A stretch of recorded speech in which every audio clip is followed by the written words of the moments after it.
Shriram finance માટે એક view લેવો છે, કારણ કે લગભગ એના શિખરથી જોઈએ તો 6% જેટલો આ સ્ટોક ઘટી ગયો છે અને આજે ફોકસ રહેશે, પરંતુ આપણે ફંડામેન્ટલ ચર્ચા કરીએ. આજે એટલા માટે ફોકસ કે જેફરીઝનો બુલિશ રિપોર્ટ છે, બાય રેટિંગ 1220ના ટાર્ગેટ અને મેનેજમેન્ટ પણ સીવી ડિમાન્ડ સારી રહેવાનું એક અનુમાન અહીંયાથી એક આશા રાખી રહી છે. પરંતુ જ્યારે એક લોંગ ટર્મ વ્યૂ રાખવો એ કંપની પર શ્રીરામ ફાઇનાન્સ, આપ કઈ રીતે વ્યૂ આપશો?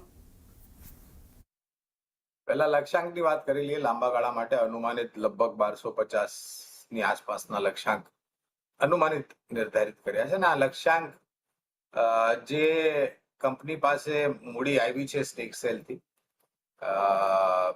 એને ધ્યાનમાં રાખતા અને કંપનીએ જે આ ફંડ્સ આવ્યા ત્યારબાદ ટિપ્પણી કરેલી કે લગભગ 100 બેઝિસ પોઈન્ટ એટલે કે 1% આસપાસની નો લાભ મળશે એમને એમના ફંડ્સ પર, અને એમના જે કોસ્ટ ઓફ બોરોઈંગ છે ને કોસ્ટ ઓફ લેન્ડિંગ છે એમાં તમને માર્જિન્સમાં સુધારો થતો દેખાશે.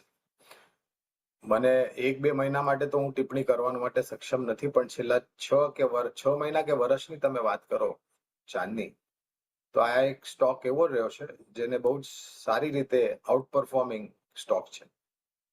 થોડો ઘણો ઘટાડો આવ્યો છે ઉપરના સ્તરથી, પણ મારા ખ્યાલથી આ ઘટાડો બી એક લાભ છે. પહેલા તો રોકાણ હોય તો જાળવી રાખો, આ એક ડિસ્ક્લોઝર છે મારી તરફથી, અને ન હોય તો તમે રોકાણ કરી શકો છો. ધીરે ધીરે નાના પગલે તમે તમારું રોકાણ વધારો. મને લાગે છે કે આખા વિત્તીય ક્ષેત્રનું જે બ્રહ્માંડ છે ચાંદની, પછી એ સરકારી બેંક હોય, નિજી ક્ષેત્રની બેંક હોય, અથવા તો મજબૂત એનબીએફસીસ જેમ કે Shriram finance, L and T finance, Bajaj finance, એમ&એમ ફાઇનાન્સ, આ બધી જ જે કંપની વિત્તીય ક્ષેત્રથી જોડાયેલી છે એને બહુ જ મોટો લાભ મળશે આવનારા ભવિષ્યમાં. તો આ બધી કંપની શ્રીરામ ફાઇનાન્સ અને સાથે મજબૂત એનબીએફસીસ જે છે એક લોંગ ટર્મ ફોકસમાં હોવું જોઈએ. 100 મિનિટ